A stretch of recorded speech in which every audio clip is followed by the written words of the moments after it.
When marimba rhythms start to play, dance with me, make me sway. Like a lazy ocean hugs the shore, hold me close, sway me more. Like a flower bending in the breeze, bend with me, sway with ease. When we dance, you have a way with me, stay with me, sway with me. Democrats are set to take control of the U.S. Senate, House, and the White House. This will go down as one of the most progressive administrations in American history. God willing, everything is on the table. You now can pass things without a filibuster threat. You'll regret this, and you may regret it a lot sooner than you think. You and I have a rendezvous with destiny. We'll preserve for our children this, the last best hope of man on earth, or we'll sentence them to take the last step into 1,000 years of darkness. Oh, welcome to the Ruthless variety program. A lot of variety. Outstanding. That's how you start it. Welcome to the Miami edition of Ruthless, folks. Well done, sir. Mr. Duncan crooning our way into a big week. It's incredible the things you guys can convince me to do. I mean, when you're not cyberbullying me about soccer, you're convincing me to sing these ridiculous songs. Well, look, we got a big week, and we've got part of the team that's on the road here. We got Smug and a crew that's down in Miami. We needed to bring up some kind of I think, geographically appropriate rhythm to the week, and you did it. It's fair. No, look, I'm a willing participant. I act like I don't like it, but I love hearing the sound of my... Yeah, right, I love it. Yeah. Voice of an angel, folks. We have always told you, and he delivers. Always delivers. Smug, what are you going to do down in Florida anyway? So, I mean, it's an exciting time, as folks know. I am probably by the time they listen to this, I will be in the free state of Florida, specifically in Miami, the beautiful beaches. So the situation essentially is, as folks already know, Governor DeSantis has done a great job fighting COVID down there, but specifically the mayor of Miami has essentially just let word go out that they are not only open for business, but they welcome businesses. And that has, of course, been noticed by a lot of the tech folks. A lot of people in who are venture capitalists, who are creating these startups, have the choice of, you can be in San Francisco, where, I mean, it speaks for itself. You can be in San Francisco, right, or you can be in Miami, where the weather is great and the people are welcoming of your business. And, not to mention the tax situation is far better. Well, I hope they don't bring their voting behavior to Miami. We don't need any more of that. Right. Yeah. Hopefully they get the lesson from that. But, shout out to, so Dealing at Founders Fund put out that tweet where he was like, so we're thinking of maybe moving Silicon Valley. Why not to Miami? And the mayor of Miami was like, how can I help? So Keith over at Founders Fund also, Keith was like the spearhead of this movement. And it's really actually happening. Like, it's unofficially Tech Week in Miami, where all these people who want to create jobs and create businesses are just flocking to this beautiful sunny city where, crazily enough, businesses are welcome. What a radical idea. I saw some tweet that someone, I can't remember who, but posted saying, the new SF being San Francisco, the new SF is South Florida, which is, it's wild. You love to see it. You love to see it. Yeah. I love to see it as long as they've checked the voting behavior. That's right. Right. I mean, look at don't forget how you got here. I mean, look what happened to Texas. They were so welcoming of tech. All of a sudden it got competitive over there. Yeah. Yeah. I mean, I hope the folks moving to Miami, remember. So to begin with, Miami has been incredibly anti-socialism, anti-communism, given, the Cuban population there. They know communism is bad. Yeah, they know it. Yeah. Better than the folks in San Francisco who are championing it because, their Ivy League school said actually communism is good. But it's good. It's good to see Miami is actually creating an environment that says, hey, maybe starting a business and creating jobs is a good thing. It's so funny you say that. It's so funny you say that, Smug, because the UFC was just in Florida too, and there was a really amazing bout during UFC. There's this Oh, Lithuanian I fighter. saw this. Yeah, Thug Rose, this Lithuanian strawweight What a great fighter. name, man. Dude, That's a UFC name. So she has this like high flying kick to the face of her opponent and just downs her in the first round. If you haven't seen the reaction meme that's going around of Joe Rogan in the front row, just like losing his mind, like Joe Rogan on ayahuasca or something, the guy's just like bug eyed. It's incredible. But there was a little bit of controversy with Thug Rose. She had said, she's Lithuanian and her, her family obviously dealt with communism under the Soviet Union. She had made a comment that, it's better dead than red, which is, the famous anti-communist slogan. And everyone tried to get her to apologize. And she's like, you know what? No, I'm not going to. Really? It's so based. I loved it. They're like, listen, people folks, didn't like it. No, you they need hated to apologize because we wouldn't want to offend communists. Actually, communism is good. This is the situation we're in now, where people are like, "Hey, folks, you can't say mean things about communism." Unbelievable, right? You can kneel during the national anthem, but heaven forbid you say something negative about communism. Good for her. Yeah, good for her. The more I was thinking about, you're talking about how the new SF is South Florida. I'm thinking that red state governors ought to put together some kind of a testing requirement for people moving out of California. We've got all to become an American citizen, you actually have to pass some pretty rigorous stuff. I think red staters ought to band together and like just a series of 10 questions that deal with your social and economic politics. Or like quarantine. Be like, you have to quarantine for a number of years until we can be sure that you're not trying to, bring the communism here, folks. No voting until we see your lifestyle. I mean, it's really shocking, like, especially in the tech community. Like, again, that guy Delian, who I mentioned, he put out this tweet where he was like, at Founders Fund, we want to make clear that we love America. And you look at the replies, and so many folks are like, wow, that's kind of a crazy thing to say. Jeez. Seriously, that they were like, I can't believe you would say such a thing. Like, really? That's where we've gotten? Like, there was that situation where I think it was like the Jedi contract with the Defense Department that like Microsoft, Amazon, all these tech companies were trying to provide the like infrastructure for the Defense Department to modernize, operations. And the employees at Microsoft and Amazon are like, no, we don't want to help the U.S. government. Unbelievable. Like, are you serious? You think any Chinese company is like, yeah, we don't want to help the Chinese government? It's almost like unilaterally disarming, that, hey, folks, we know China's getting up there in quantum computing and they have concentration camps open. We absolutely should not try to stop them. We have to just let them do whatever they want and not help our government. It's just mind blowing to me. I don't understand when this happened, right? Like the country is very divided. We know that in the last election, it's basically a 50-50 country. But then you look at some of these corporations, they're like, well, we're being responsive to our workforce. Who the fuck are these guys hiring? Like, Are they just going like straight Berkeley? Everybody comes out of there. I mean, yikes, right? Because there's no divided at all if you're worried that your actual employee base doesn't like the country. And I think a lot of it is they have no clue what they're doing. Like you saw that case in Georgia where 90 CEOs got on this call where they're like, yes, we oppose this, even though New York has more restrictive voting laws. We think this is Jim Crow 2.0. Like even Stacey Abrams went back and was like, okay, actually, guys, this isn't good that we had the All-Star game leave. Too late. And like Coca-Cola tried walking it back and being like, okay, maybe this wasn't a good idea. Too late. Way too late. At the risk of sounding like a million years old, I mean, this is sort of a generational failure in a lot of ways. I mean, for those of us who entered the workforce, in a time other than this, like your whole personal development, your professional development kind of went hand in hand, right? And you knew that you weren't supposed to shoot at the C-suite from within your own company because, it's just kind of bad for business. And so, you learned some things. You didn't speak first. And so over time, you were like, hey, you know what? Those things that I kind of thought about when I was 22 years old probably weren't fully informed. Well, I think it's kind of like trickling down where, the inmates are running the prison. You look at like the New York Times, Slack is now like the de facto boss over there.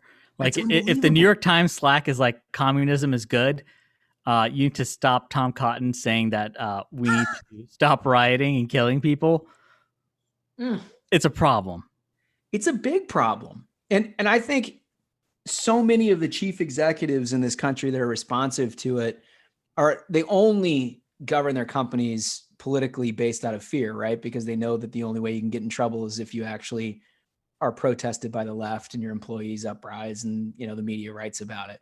Any concern that you have from the right of center is dealt with responsibly and appropriately, right? Because they have a job. They understand that, like, this is the protocol that they're supposed to operate. That's the essence of being a conservative. But like at some point, conservatives are going to need to break some China. I think so.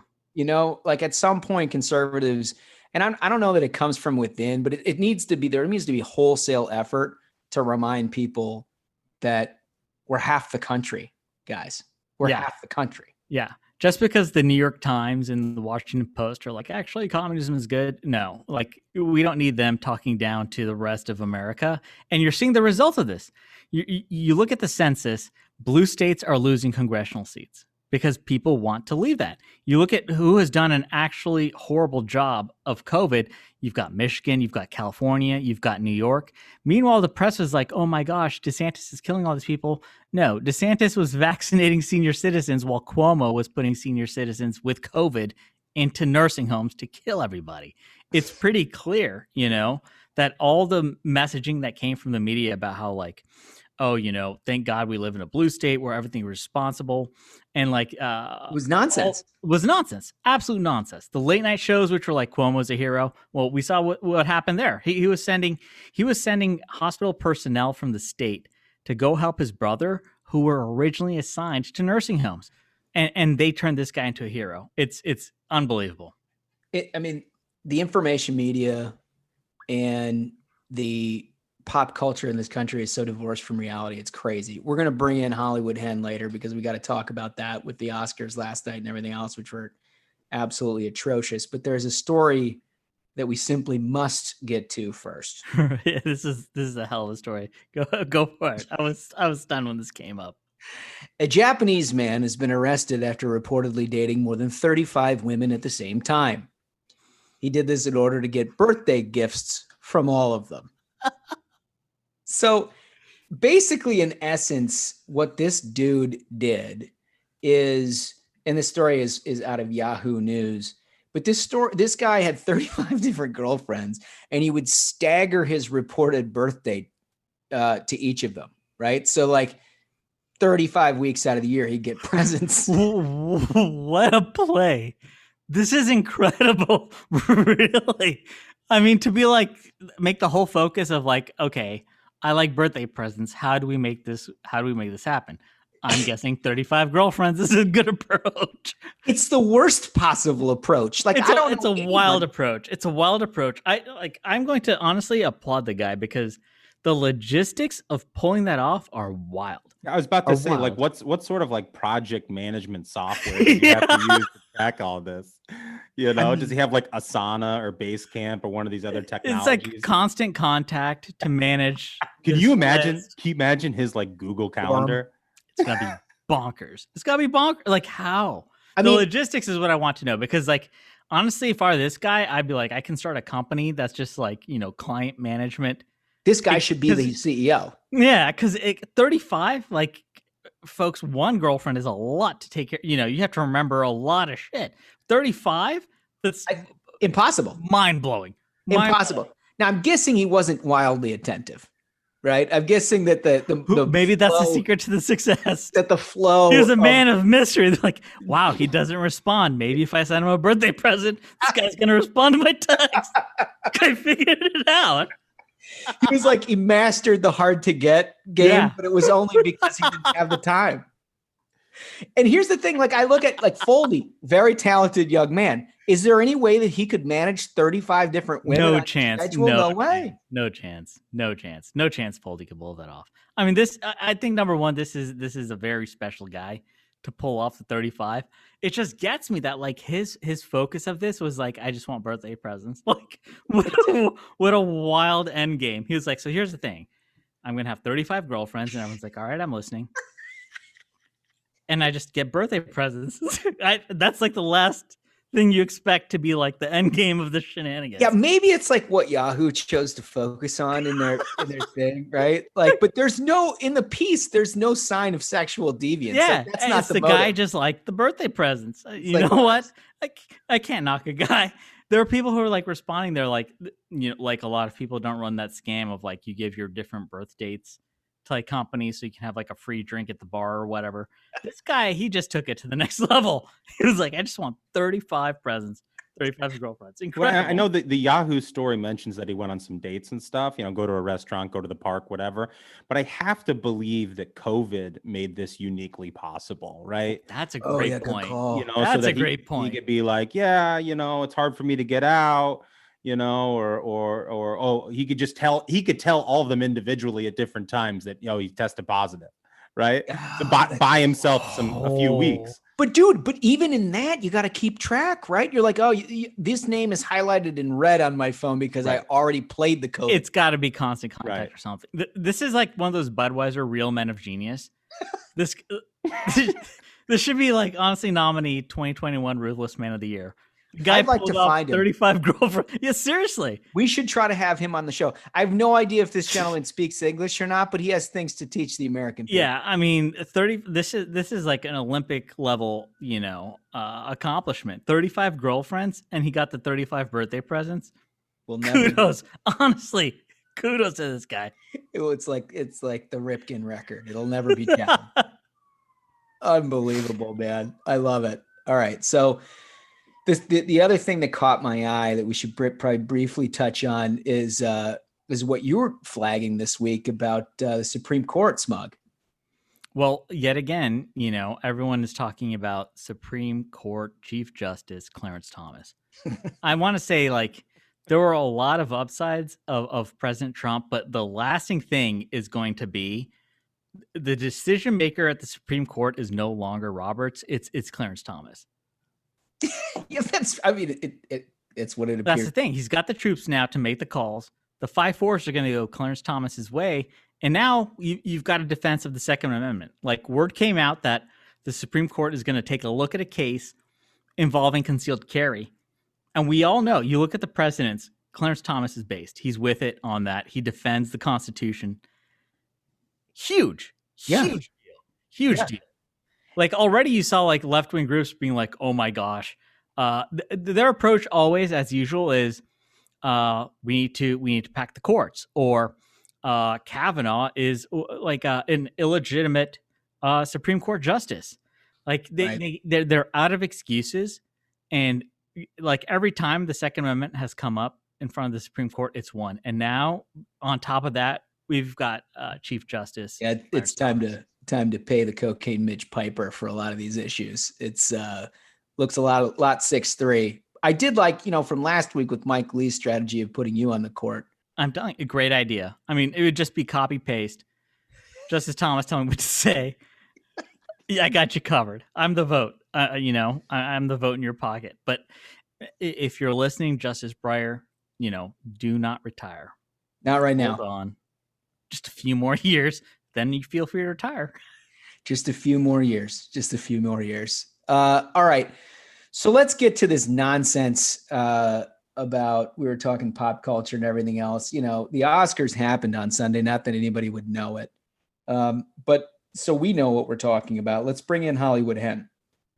I'm here, guys, and ready to report that I, like most of America, did not watch the Oscars either.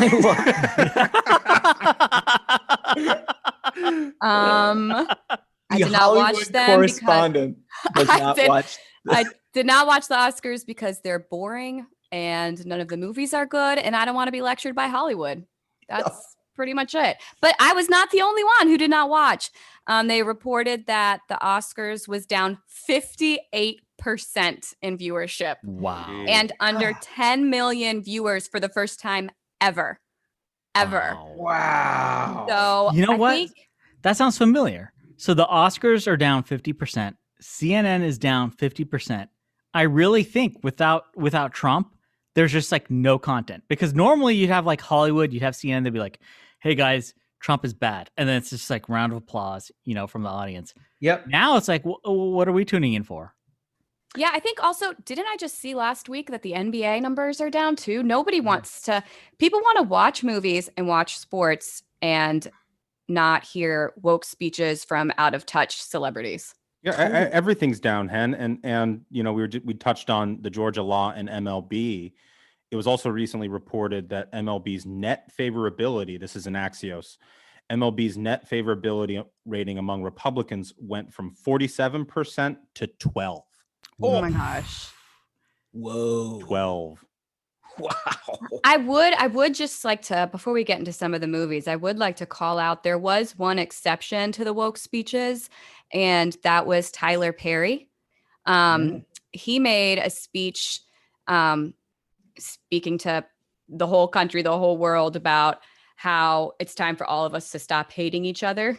And he said, I refuse to hate someone because they're Mexican or because they're black or white or LGBTQ. I refuse to hate somebody because they're a police officer or because they're Asian. I would hope that we would all refuse to hate. He said police officer. That means he's going to be canceled. Yeah, that is honestly, it's sad, but that's pretty brave. Like in Hollywood. I know. And especially after all the other speeches that were given, apparently last night, I don't even know, because I didn't watch, but I can only imagine what these other people. Well, I got to tell you, he's one of the few guys you can't cancel in that regard, right? I mean, that is a powerful player. I mean, it's wild because it's like, I bet a bunch of Hollywood folks like, whoa, wait a minute.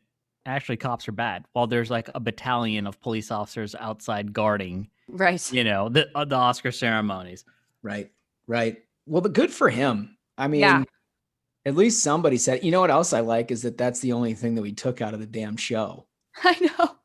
I mean, it's just, I can't even watch the fashion or the get ready with me's. They're just so boring at this point. It was an actual, so they did like an in-person Yeah, ceremony? they did in person. And there was a carpet. But at this point, we just live in a different world where if you want to learn about celebrities' pre-Oscar beauty routine, it's like it's on their Instagram Live or their YouTube, or you don't have to tune in for the actual show anymore. Joan Rivers isn't there any longer. No, and they try to do that on E with their red carpet, but it's just not the same. They've already posted all their dresses on Instagram. I've already seen it. Yeah, I really didn't even know until this segment. I was like, oh, wow, really? It was the Oscars? And I'm typically, a big film guy. I love watching movies. Last year, like what was out in theaters? It's kind of hard to have films out in theaters when there's a pandemic. But then to top it off, like I hadn't heard of any of these films that were listed. Yeah, I was going to say, I wonder if any of you guys have even watched or heard of any of the films that were nominated for Best Picture. Well, I don't know. Name some of them. Who are the winners? Who are these people? Okay, well, here's some of the nominees. One, The Father. Anybody heard of The Father? No. Legit, never have heard of that film. What is that even about? I don't know. Any ideas? Takers? Oh wait, that's the one with Anthony Hopkins. Oh yeah. Okay. Yeah. The Father sounds like it's like a prequel to The Godfather. Something like. See, I would watch that. Well, I think what you could do it like an alternative history of Godfather Part 2, where Michael never returns from Sicily and he just stays with Apollonia forever. It's just like the end. That's what it is. I'd maybe watch that. No, yeah. I actually no. Now I remember I had heard of this film because Anthony Hopkins won Best Actor, and they all thought it would go to Chadwick Boseman, who was Black Panther, and sadly he died. And everyone thought the film that he was nominated for, they'd be like, okay, well he definitely gets Best Actor, but then Anthony Hopkins wins, and he doesn't even show up, and they didn't know he hadn't shown up, so they're like Best Actor, Anthony Hopkins, and they're like looking around like he's not here, folks. That's the show. That's the show, folks. And then he woke up this morning and did a little snippet of his own saying, I woke up and I was a winner. I love that story, Smug. It's such a perfect encapsulation of why no one watches the Oscars. Right. Okay, so I'm Googling this, and it's apparently Anthony Hopkins plays a father who has dementia. So you know what? This is just liberal bias. Yet again, Hollywood is voting for Joe Biden. They're just trying to swing this. They're normalizing. Yeah, totally. And that's why he won. What else do we got? We have something. Well, the one that won was Nomadland with Frances McDormand. Did not watch that either. I've never heard of it. No Man Land. No Nomadland? Nomadland. Is it Lawrence of Arabia remake? That's my guess. Never seen it. Lawrence of Arabia remake. What's the next on the list? Then there's another one called Mank. Oh yeah. Yeah, I've heard of that one. I've heard of that one. Mank? You know what it's about, Holmes? Yeah, no, it's about a young woman who's surrounded by a town full of locals with a speech impediment. She services the town folk, basically. This feels made up. I'm pretty sure that's not what it's about. No? Oh, I thought that's a different Oscar-winning script right there. Oh gosh. Anyway, there's a bunch of others that I don't think we read. Sound of Metal. Sound of Metal. There's Sound of Metal. Yeah, that one was like I think that's a woodworker whose government clear cut the forest. So there you go. Got to put on horseshoes or something for the rest of his life, and it sort of sounds like metal. You know, I'm starting to think really that a lot of these studios realized they couldn't have theaters, so just like throw out the movies that they knew no one would watch. Be like, just like get these out. The ones that are like in development hell. They're like, fine, let's just cut our losses, put out this film. That's actually that would be a good play if that's what they're doing, but they're not. I mean, we joke. Obviously, the last two movies are not about what we said they were about, but all right, I watched them. But like they ought to be, because here's the thing: like, there's no creativity. Nobody's coming up with anything. They're just consumed with hate. They're consumed with their liberal virtue signaling and everything that they do. There's no like sense of good storytelling any longer. That's the thing. They're also just obsessed with being weird. Like the octopus teacher. Like, just tell me a good, normal, I don't know, love story. I don't know. Titanic? Maybe that's what it is. Film. Do you know that octopus whatever isn't a love story? That got the Kurt Eichenwald vote. 100%. Maybe that is. I have not watched. I'm not going to watch anything about an octopus. I'll tell you that much. I do think what it reveals though is like the utter contempt that Hollywood has for like the average American that actually pays to watch stuff, because it's never the films we all like that get nominated for this stuff, right? No. I guess if that were the case, Smug would nominate King Kong for sure. Godzilla versus Kong, Best Picture, Best Actor, Godzilla, hands down. Like, let's be serious, folks. Hands down. I think in the past year, that's the top grossing film. Like, that'll tell you. Yeah, I think you're right. I don't know. The last one I watched that I think won an Oscar was Parasite, which was pretty good. That was a couple years back. Yeah, that was a pretty good one. I don't think I've seen any other Oscar winners recently. No. So is there anything that like we can look forward to in Hollywood or anything? Is this just like boring? No, I just feel like, unfortunately, we all like our celebs. It's like we just want them to be pretty, rich, and party. Yeah. And I feel like, the good old days. And now it's just everything is some sort of platform for some issue, and it's exhausting. Yeah, it really is. Like, everyone has to deal with that all day long. When you see a movie, it's like, okay, I want to turn all that off. I want to actually but even in their spare time, celebs aren't even fun anymore. No, that's the thing. Is that like you always thought that they were sort of performative, right? That it was always about, if they're saying something about social justice or whatever, it's like, their studio head told them they needed to do it. That's right. Whatever, check the box. No. Like these people are truly wacko. It's like, where are the celebs that are getting caught stumbling out of the clubs? That's what we need to bring back. I just want that Lohan, Paris Hilton, Britney Spears era. Gosh, those are the good old days. And you remember the like People magazine? I think it's People magazine that has that like section on the cover, or not the cover, but celebrities. They're just like us. Yeah, it's Us Weekly. Yeah, celebs. They're just like us. I loved that one. But I feel like celebrities are really not at all like that. Yeah, they have never before been like such a gap. Such a gap. I mean, you noticed this. You guys probably didn't notice this, but I noticed this even as I was watching Keeping Up with the Kardashians. They went from like this great reality show where all they did is go to like One Oak and party, and Scott Disick was all over the place. And now every single episode's about criminal justice reform or, something other. It's like, it's not what I'm looking for my entertainment. And it's probably exactly how guys feel about sports too. And girls, it's like when you're watching a sports thing, I don't want to hear LeBron James's opinion on anything. Well, I mean, I don't even really want to see him play because he's not that great. Booyah. Yeah. Listen to that dunk. Yeah, that's right. Get out of here, LeBron. You know what? And that's probably why I love that Michael Jordan documentary so much. It was about the sport and it was about the guy. What a radical idea. Yeah. And to y'all's point earlier, I mean, the quote, Republicans buy sneakers too. I feel like corporations need to remember that as well. MJ knew. That's why he's the GOAT. Yep. He is the GOAT. So hopefully nothing to look forward to at the moment, but I'm hoping some celeb goes off the track soon and I'll have something good to report. I love it. I love it. Thank you so much for joining us, Hollywood. Thank you so much. Yep. All right, fellas. So one thing that we have to get to, it happened at the end of last week. And the Washington Post's Glenn Kessler decided the day after it was announced that Senator Tim Scott, who we've had here on the program, was going to be giving the GOP response to President Biden's joint congressional address. He drops what they titled a fact check on Tim Scott that was anything but a fact check. And the goal of it was to try to discredit Tim Scott's history of his family, basically. It's insane. Like, here's the thing is it was so out of pocket.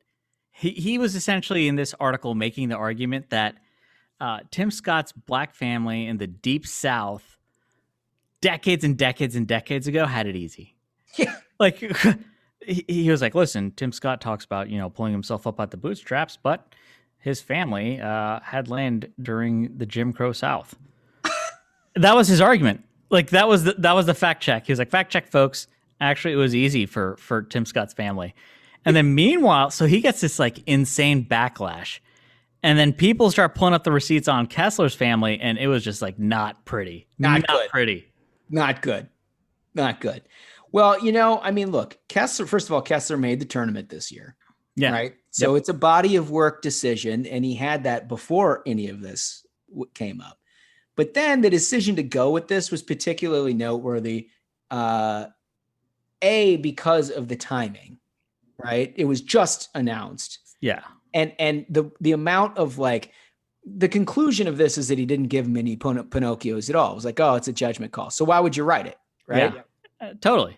And it must have taken a long time to research all of this, unless you were just basically handed the option. Right. And that's the point, right, Holmes? Like, we're talking about genealogy records. We're talking about wills. We're talking about land records in the Deep South in the Jim Crow era, where they didn't really take the most care of the black residents' records, I'm sure. But you're right. I mean, someone had to, I would assume, hand this to him, right? Yeah. I mean, he goes, the fact, this is my favorite. I'll just read like one sentence. Notwithstanding inconsistencies in the ages listed, we believe we located Lawrence Ware, who was born in 1861, the 1870 census and the 1880 census report that. I mean, that's how far he went back? And he was like, oh yeah, it was totally easy for these folks? What?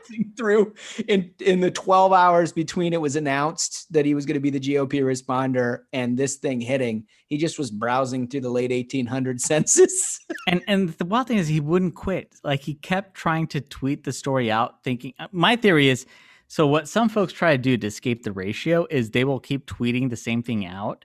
Yeah. And then like delete, spread out the rage. Spread out the outrage, right? Yeah. And just like delete the ones that got super ratioed to be like, hey guys, give up. But no, people just like kept letting him know you're a terrible person. Can you imagine him sitting there tweeting it out and he's like, one of these is gonna be fine.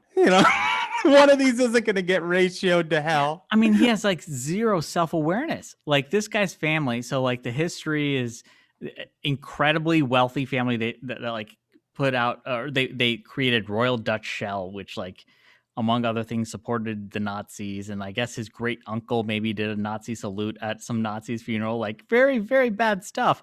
And the guy's a double Ivy. He went to an Ivy for his undergrad. He went to an Ivy for his master's. And this guy's like, listen, folks, let me tell you, a black family in Jim Crow era, super easy. Super easy. They don't know how privileged they are. I have to think that this was some sort of make good, right? Because to give Kessler a little bit of credit, he was one of the only people in the aftermath of the Georgia election law where he wrote a pretty sensible, sober analysis of the Georgia election reform bill. Yeah. Where he was like, look, this isn't Jim Crow, you know?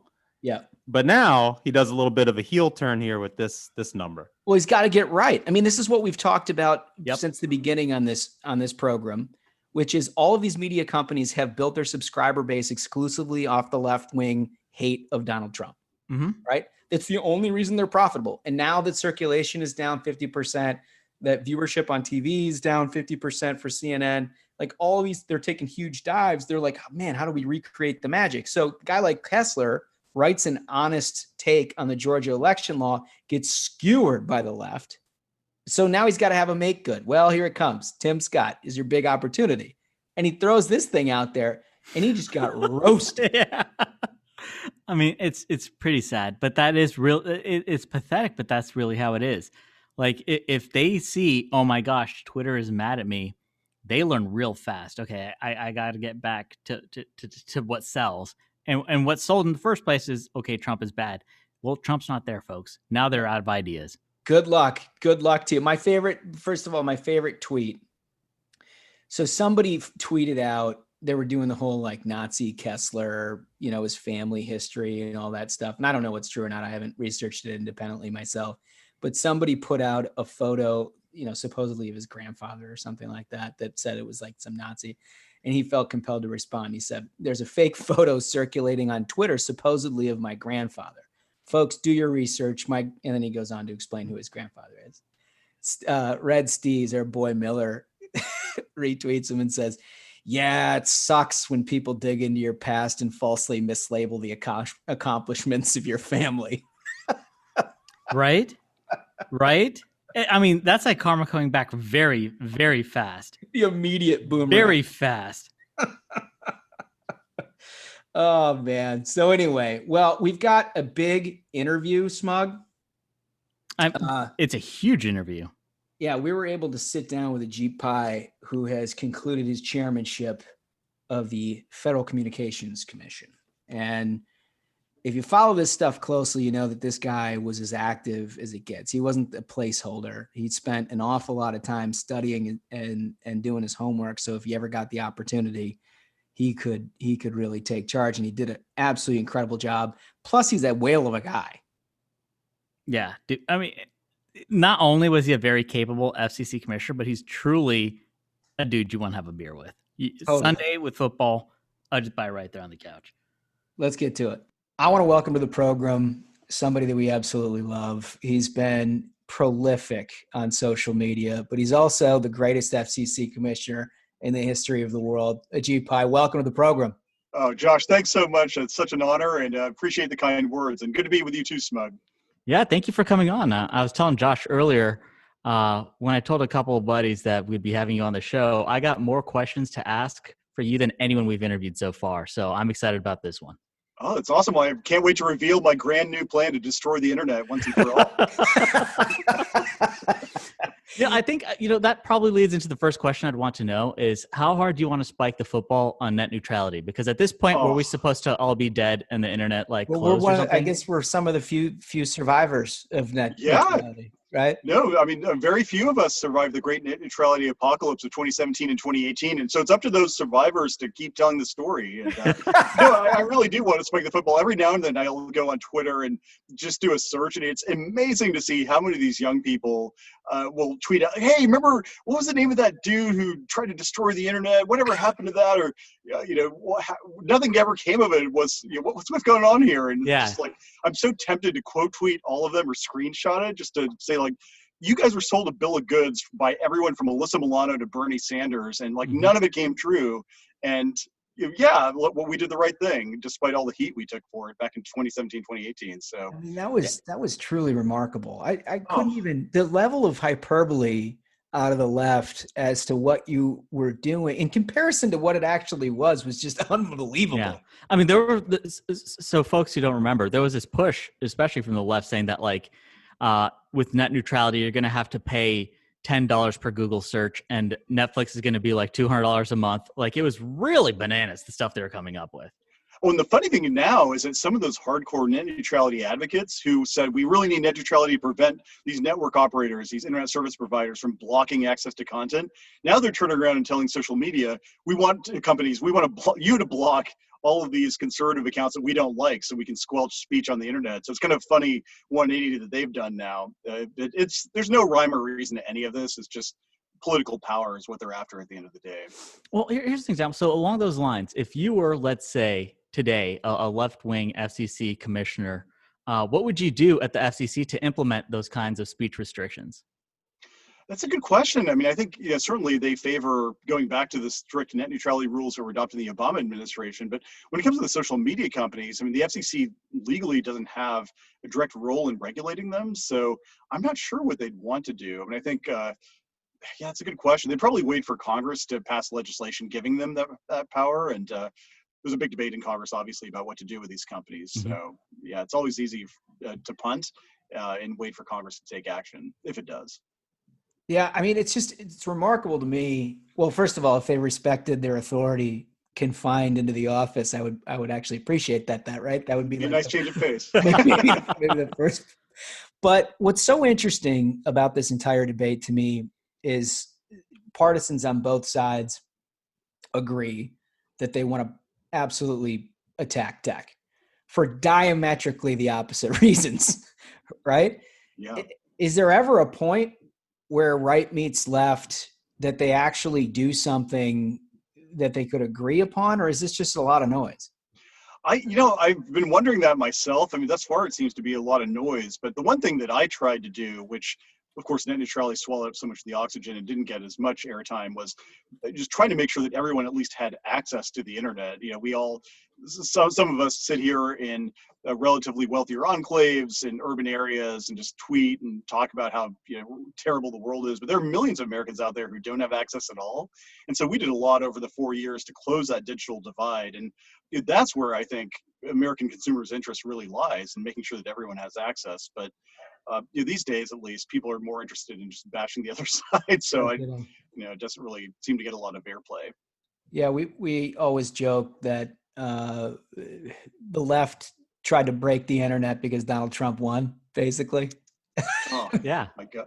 No, I keep a screenshot of the Bernie Sanders tweet that was put out on December 14th of 2017, that because of my evil plan, this is the end of the internet as we know it, quote unquote. Incredible. And, like if only, I mean, my God, I'm still getting, tweets and whatnot from all these people like, yeah, you really killed the internet over the internet, of course. So it's just a delicious irony.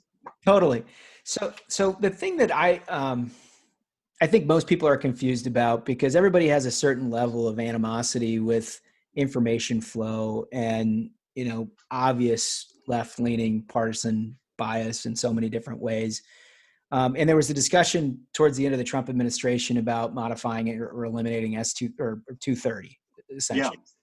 Yeah. And you engaged in that in a substantive way, but the clock kind of ran out on you, right, on what you'd ultimately do. So, I mean, I'm curious, like what would you have done if you had extra years to deal with it? Yeah, I mean, I think I had a very open mind. The statement I put out in October of 2020 was very straightforward, that Section 230 is a part of the Communications Act. The FCC administers the Communications Act, and it followed from that, as according to our general counsel, that the FCC had the authority to decide, what do these terms mean in Section 230 when an online provider is acting in good faith or takes down content it considers to be otherwise objectionable? What do those terms mean? They're not self-defined. And so that's all we were looking to inquire into, is should we put meat on those bones? And so if we hadn't moved forward, that's one of the things we would have considered is, is there a role for the FCC here in putting the meat on the bones? And it's just amazing the firestorm on the other side it raised when the new president, President Biden himself, has campaigned on getting rid of Section 230 Right. altogether. So all we were doing is simply saying, let's figure out what the law says. He was saying, get rid of the law altogether. So it's kind of funny that we were getting blowback for just opening the door when he was looking to smash the door down and get rid of it altogether. Yeah.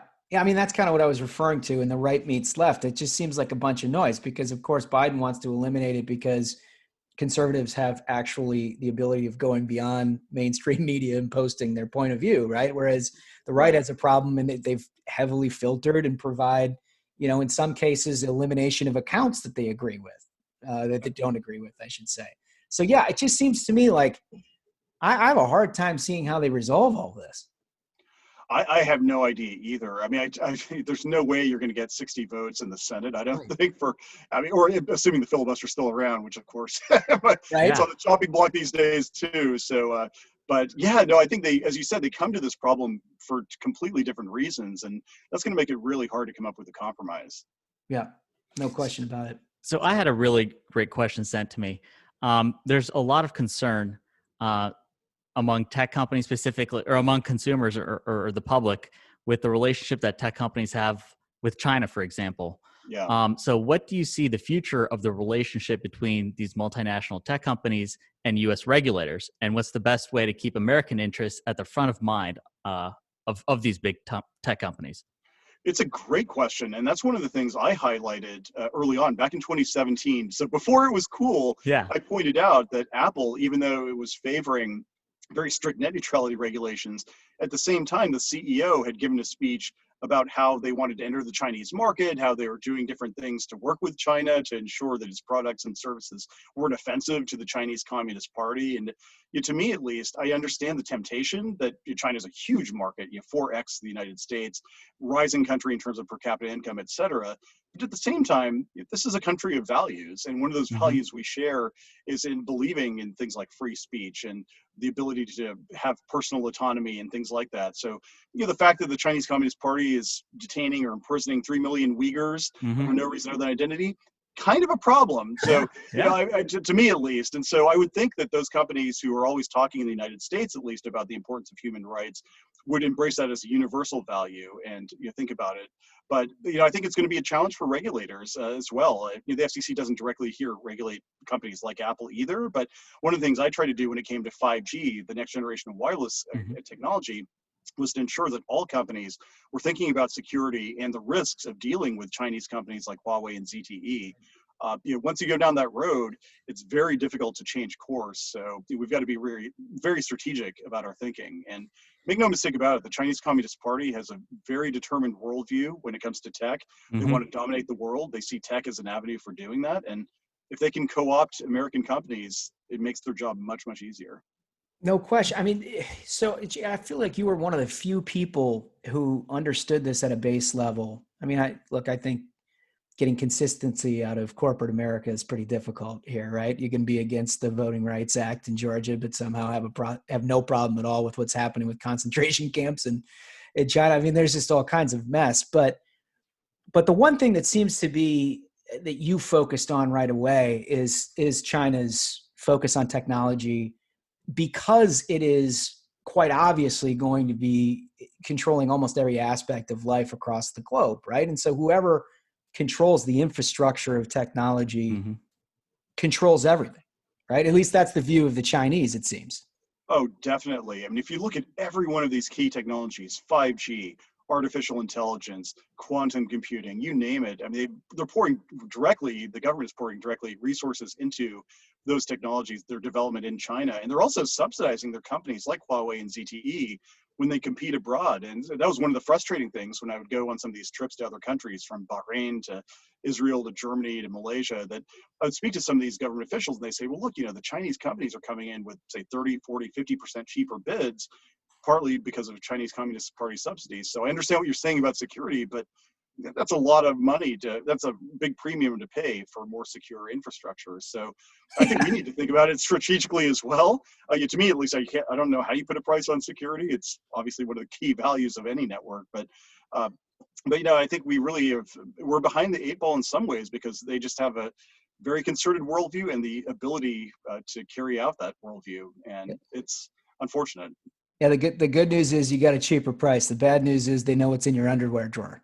It's just unbelievable. I mean, all of these stories you would see about I have a running thread, as you might know, on Twitter called "You Don't Say," where every single story I see about what the CCP is up to, I'll just append with that little quote tweet. You don't say, and it's now like 300 tweets long over a year and a half, almost 2 years, and like I just fundamentally think that we still haven't grappled with the fact that they're behaving strategically. These aren't isolated incidents, and we need to think of it that way. Yeah, no question. I actually had folks send me that just wanting to applaud you, because for folks at home who don't know, when Mr. Pai was at the FCC, they designated Huawei and ZTE as companies posing a national security threat. And as a result, telecom companies couldn't use money from the Universal Service Fund on equipment provided by them, which is a huge way to curtail. Huge.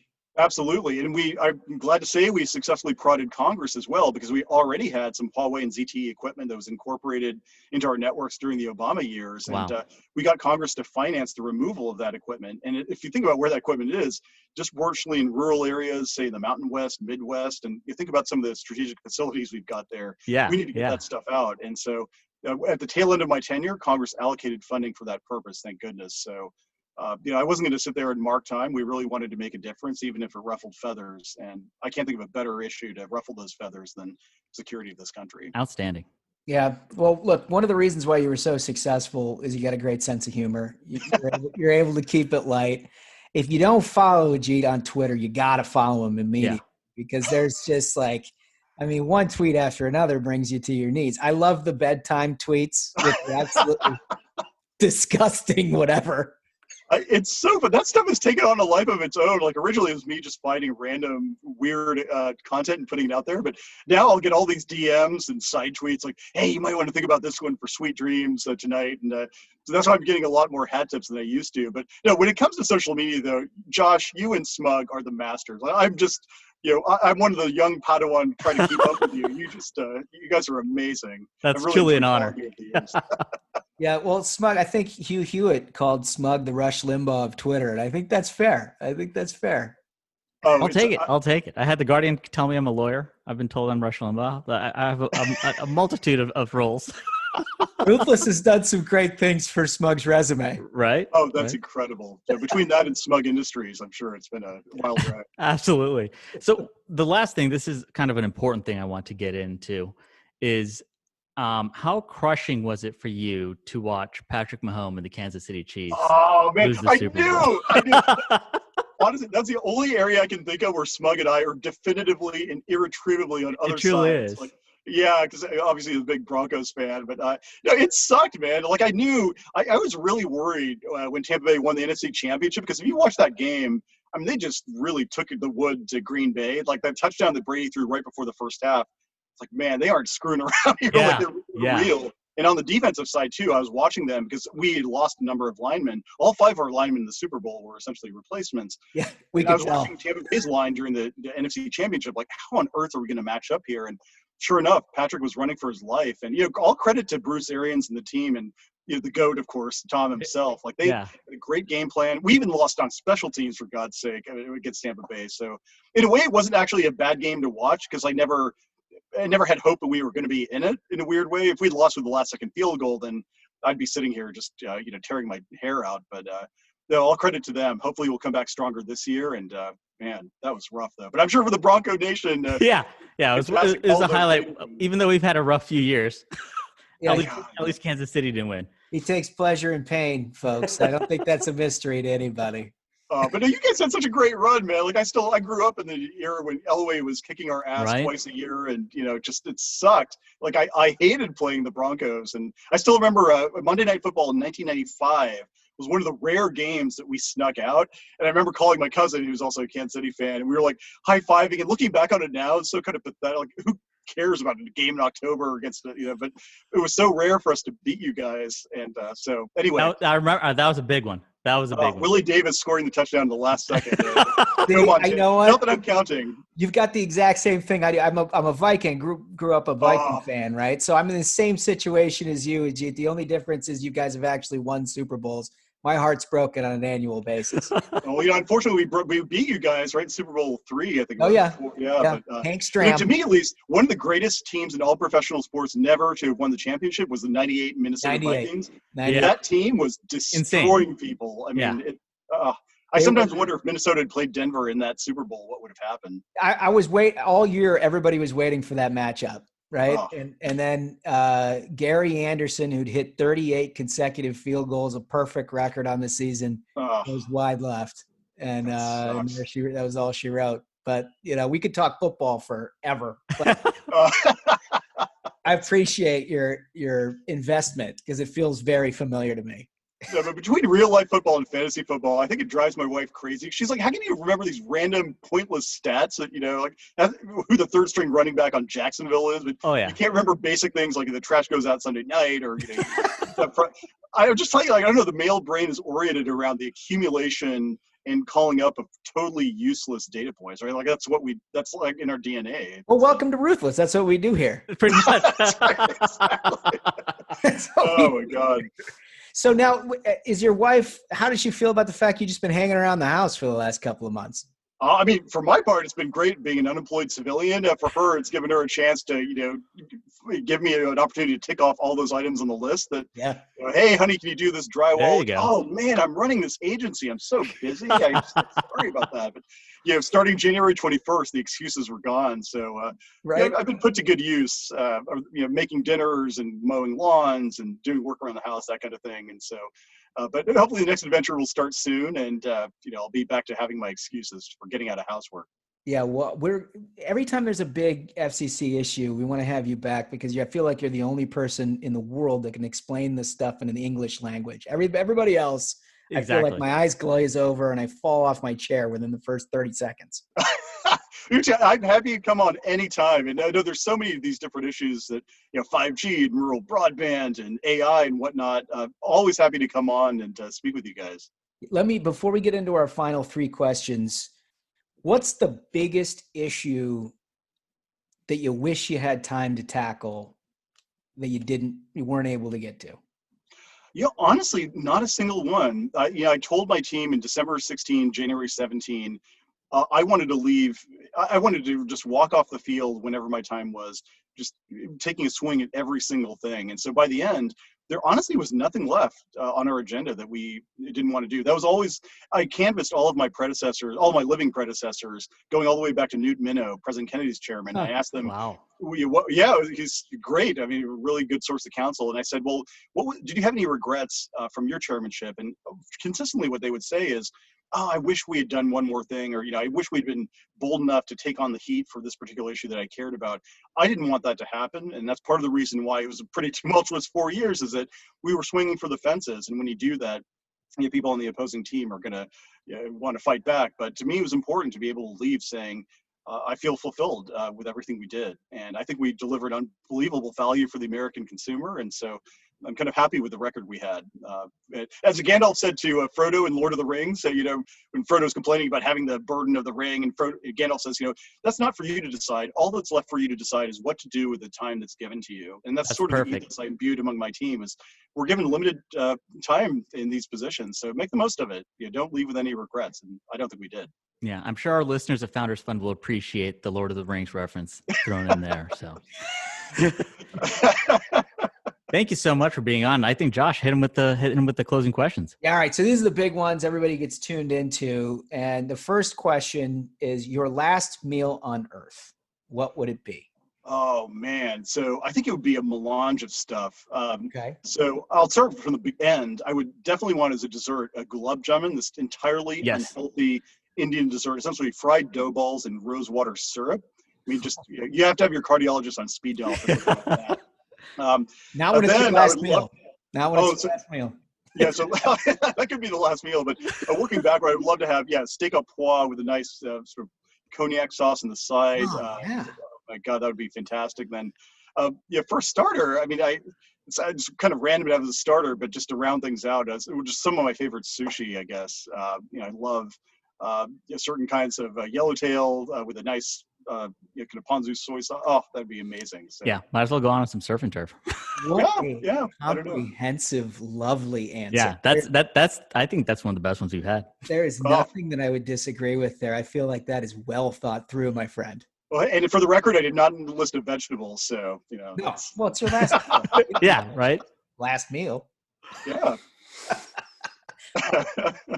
So you probably have a chance to answer this in real life with whatever your next move might be.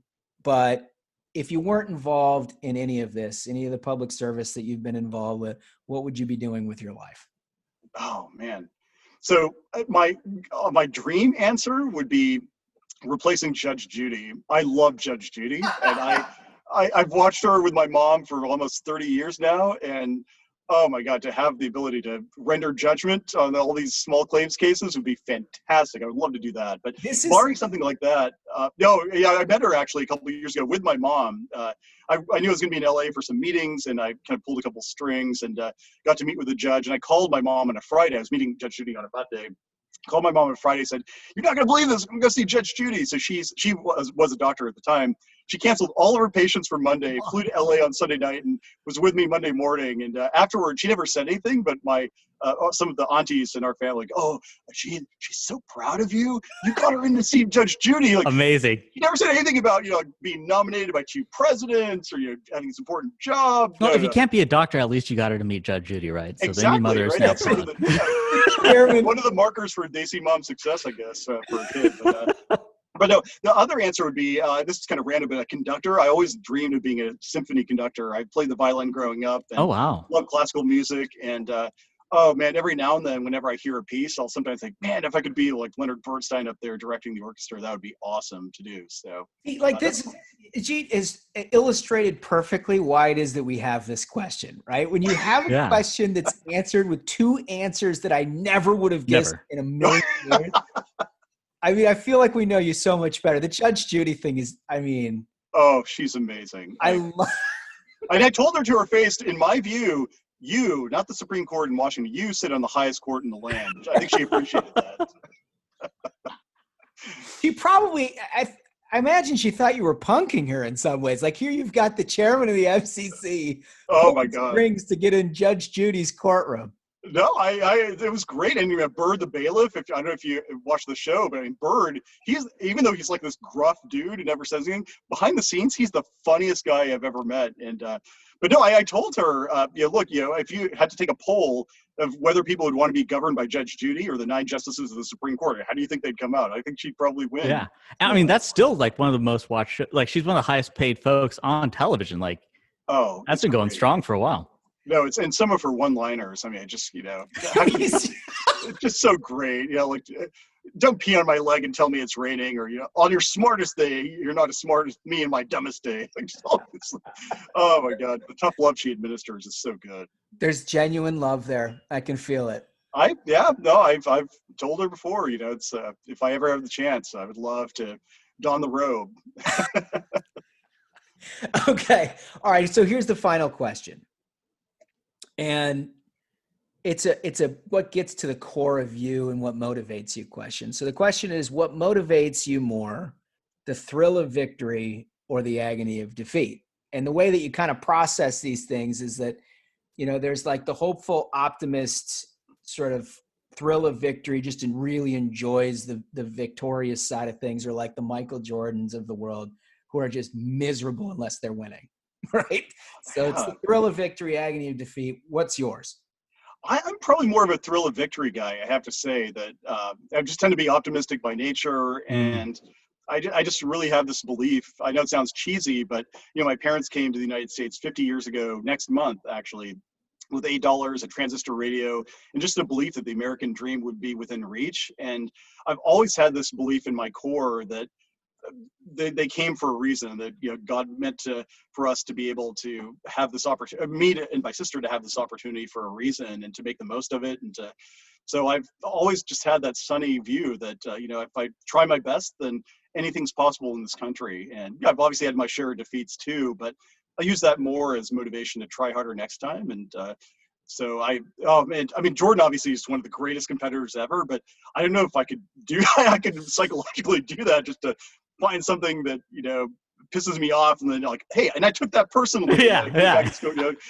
That'd just be very hard for me to do. So Well, you'll appreciate this as someone who knows McConnell pretty well. He came on the program a couple of months ago, and he tried to sell us that he was the thrill of victory guy. Oh man, I've got the long game sitting here somewhere on the I've read the long game. No. Yeah, it's not a thrill of victory guy.